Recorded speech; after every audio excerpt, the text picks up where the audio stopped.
Story 1, Dylan. In 2021, I was a freshman at Queens College in New York City. I'm originally from Chicago and only went home during week-long breaks.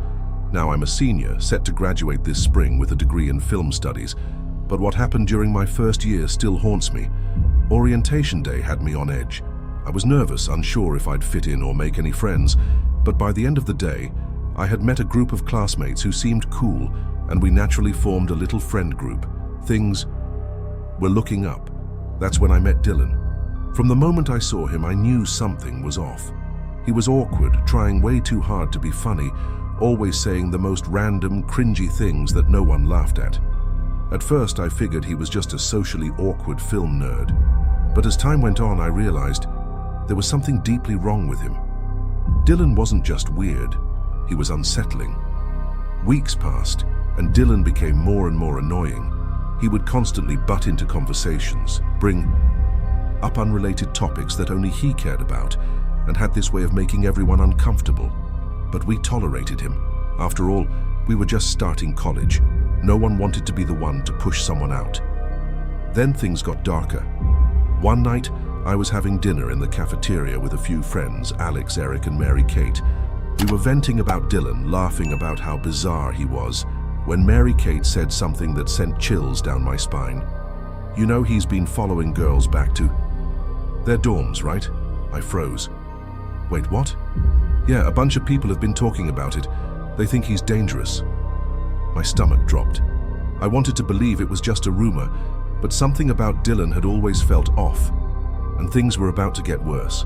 A few days later, I was at lunch with my group when Dylan sat down at our table. There was an empty seat, and he just slid in without asking. I sighed under my breath. Here we go again. He started talking, rambling about how people had been giving him weird looks. I wasn't really paying attention until his tone suddenly changed. Why are you guys acting like children and ignoring me? Something inside me snapped. I'd had enough. Listen, none of us want to talk to you. You're annoying. You interrupt our conversations, and honestly, we're tired of it. Just leave us the hell alone. Dylan's face twisted with rage. His eyes locked onto mine. Before I could process what was happening, he lunged. His hands wrapped around my neck. I felt his fingers tighten, squeezing the air out of me. His face was just inches from mine, and in a low, furious voice he hissed, "What's wrong with your tiny human brain?" The cafeteria went dead silent. I could barely breathe. My vision blurred as I gasped for air, and I thought, this is it. Then suddenly his grip loosened. A group of guys had rushed over, pulling him off me and slamming him down onto a nearby table. One of them growled, "You're not going anywhere until security gets here." My neck throbbed with pain as I stumbled back. My friends, Peter and Mark, ran over asking if I was okay. But I was too shaken to speak. We went straight to the dean's office. The moment we walked in, her eyes widened. She didn't even wait for us to explain. She handed me ice packs, her face pale as I told her everything. Later, security confirmed it with the footage. We watched the playback, Dylan lunging at me, the guys holding him down until security arrived. The dean promised to keep me updated on the situation. But the nightmare wasn't over. The next morning, I woke up to an email from Dylan. "Hey, I just wanted to say how truly sorry I am for what I did. I went too far and let my emotions get the best of me. Do you want to be friends again?" Friends. I felt sick. The apology felt hollow, just another attempt to worm his way back into my life. I deleted the email without replying. A few days later, the dean emailed me. Dylan had been expelled. I was relieved. Finally. It was over, or so I thought. Thanksgiving break rolled around and I went home to Chicago. I was trying to put everything behind me, to enjoy some peace. It was around 10 at night when I heard a soft knock on my window. My heart stopped. I'd lived in that house my entire life. No one had ever knocked on my window, especially not at that hour.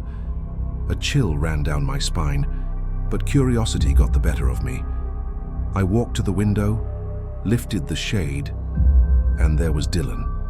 I yanked the shade back down and sprinted to the living room where my parents were sitting.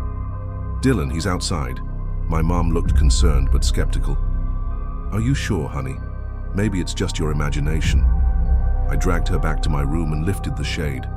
But of course, he was gone. My mum shook her head. "See, there's nothing there. You've been through a lot.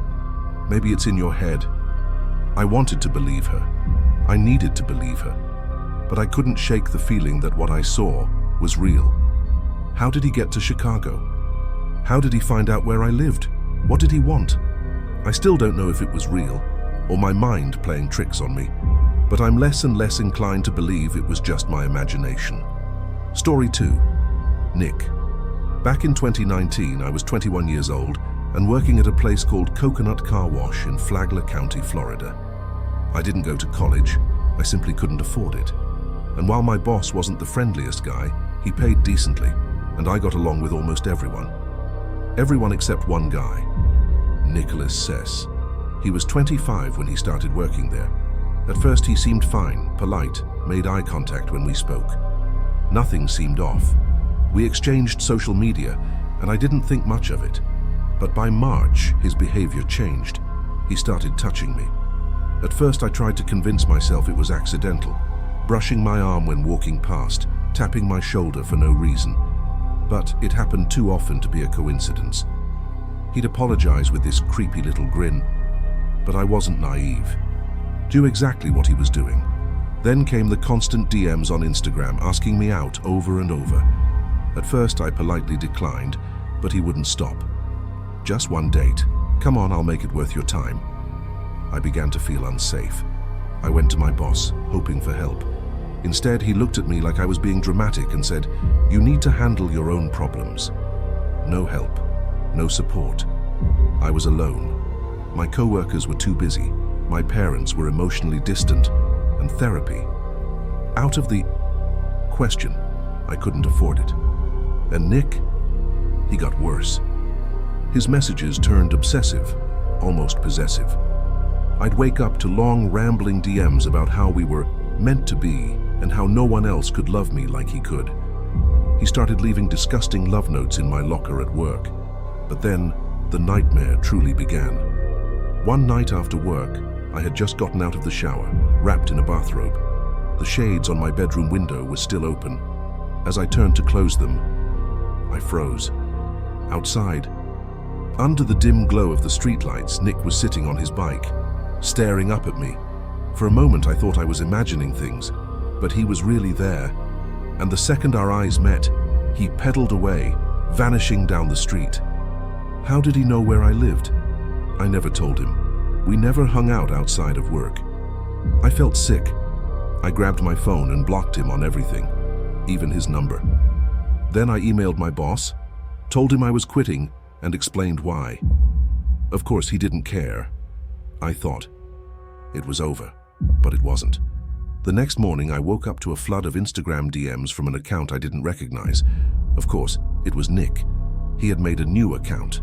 The messages were disturbing. Long, incoherent rants filled with bizarre declarations of love and threats disguised as promises. He did the same thing on Snapchat. I blocked him again. But this was before Instagram had a feature to block someone from making new accounts. He just kept creating more. For 2 straight days, it didn't stop. I was losing my mind. I felt like I was being hunted. No matter what I did, I couldn't get away from him. And then, it escalated. That night, I heard a knock at my front door. My heart stopped. I walked to the door, my stomach in knots. I peeked through the peephole. It was Nick. He was standing there, shifting from foot to foot. His face was half hidden in the shadows. I didn't make a sound. I prayed he'd think I wasn't home, even though the lights were on, even though my car was in the driveway. Then he spoke. "I'm not leaving until you open the door. We'll have problems if you don't." His voice was calm. I panicked. I grabbed my phone and dialed 911. My hands were shaking so badly I could barely press the buttons. I stayed on the line with the operator, whispering everything that was happening. Minutes felt like hours. Then, finally, flashing police lights. 3 officers stepped out of the car.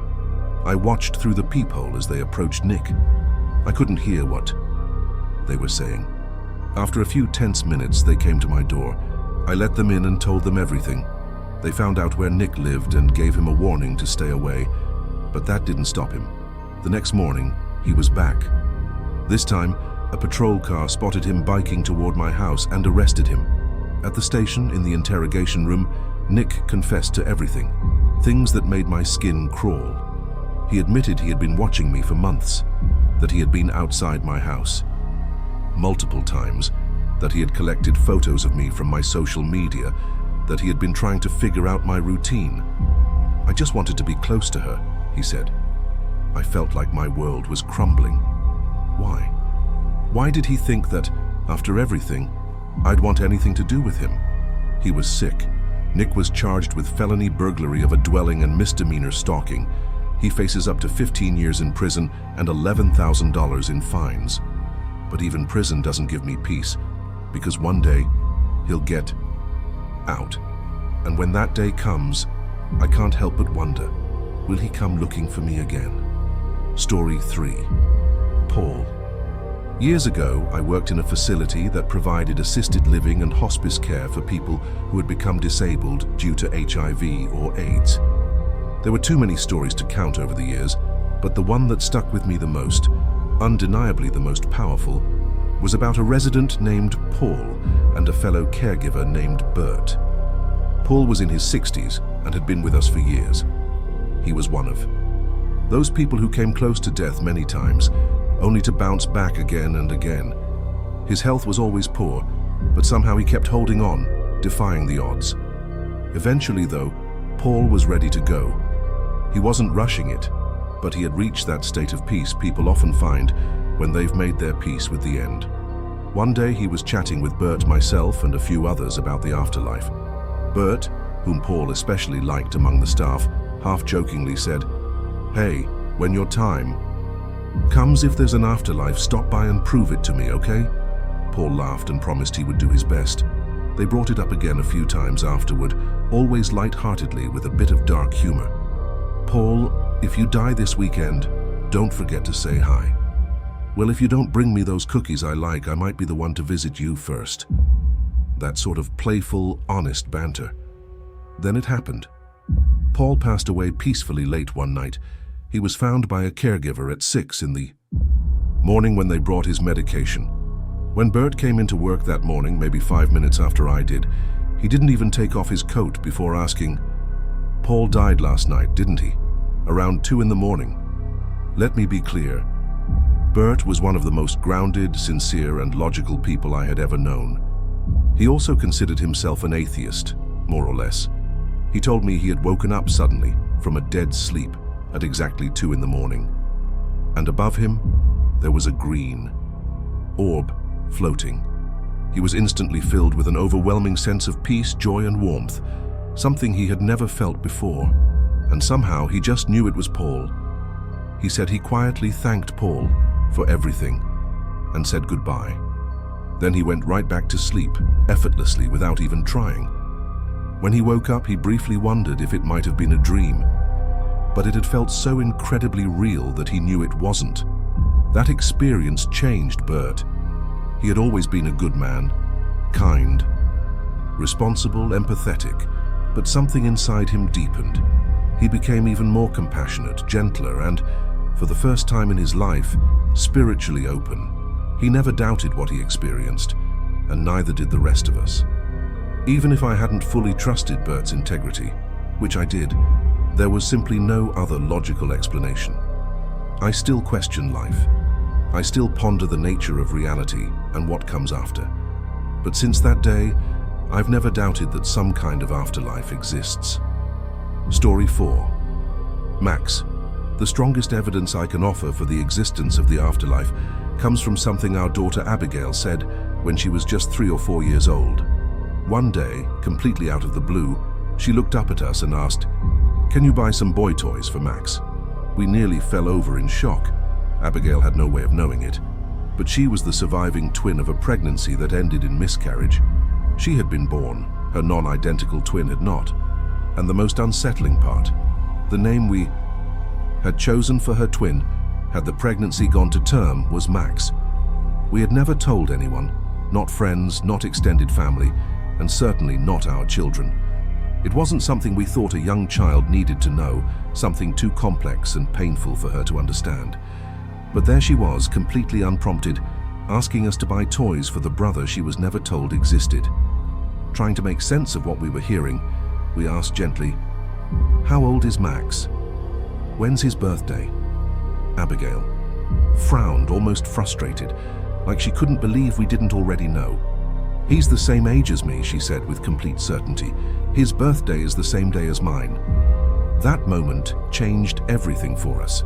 We had already had those strange, quiet suspicions, times when we'd hear Abigail laughing and talking in her nursery, holding tea parties with invisible guests.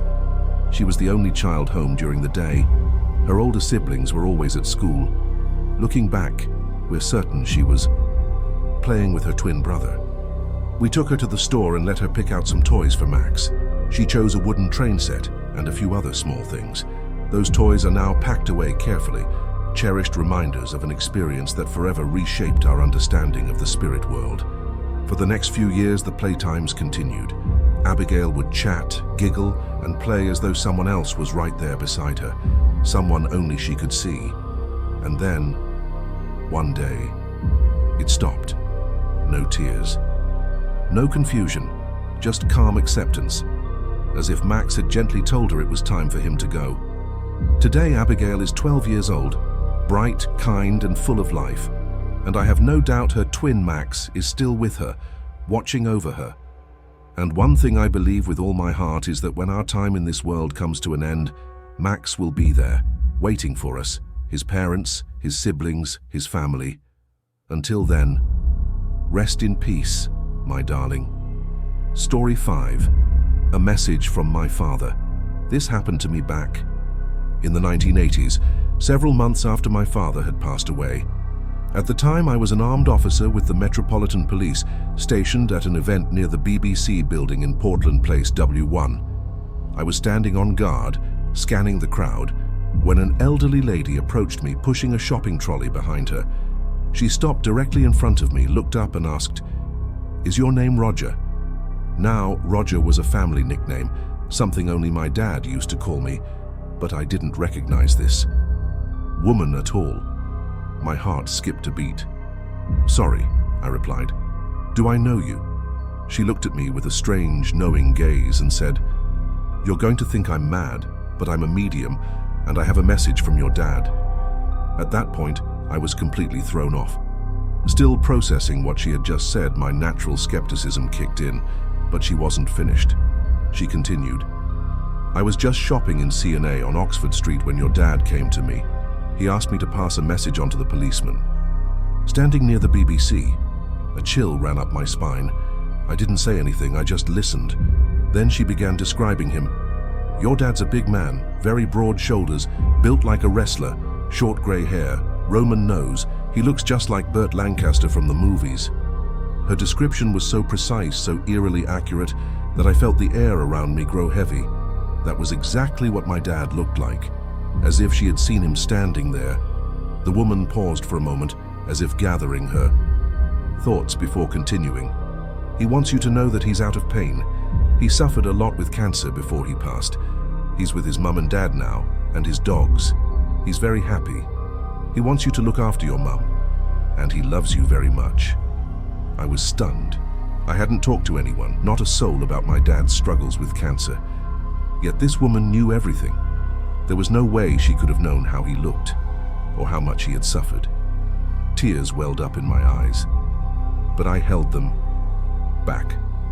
My voice was thick when I finally managed to say, "Thank you." I didn't know what else to say. My heart was pounding in my chest. Before she left, I made sure she had a comfortable ride back to her East End home. I sent her off in the comfort of a black cab with my deepest thanks and love. I'll never forget that moment, nor the strange, comforting sense of peace it gave me. It felt like a sign that my dad had somehow found a way to reach out from the other side, to let me know he was okay, and that he was still watching over me,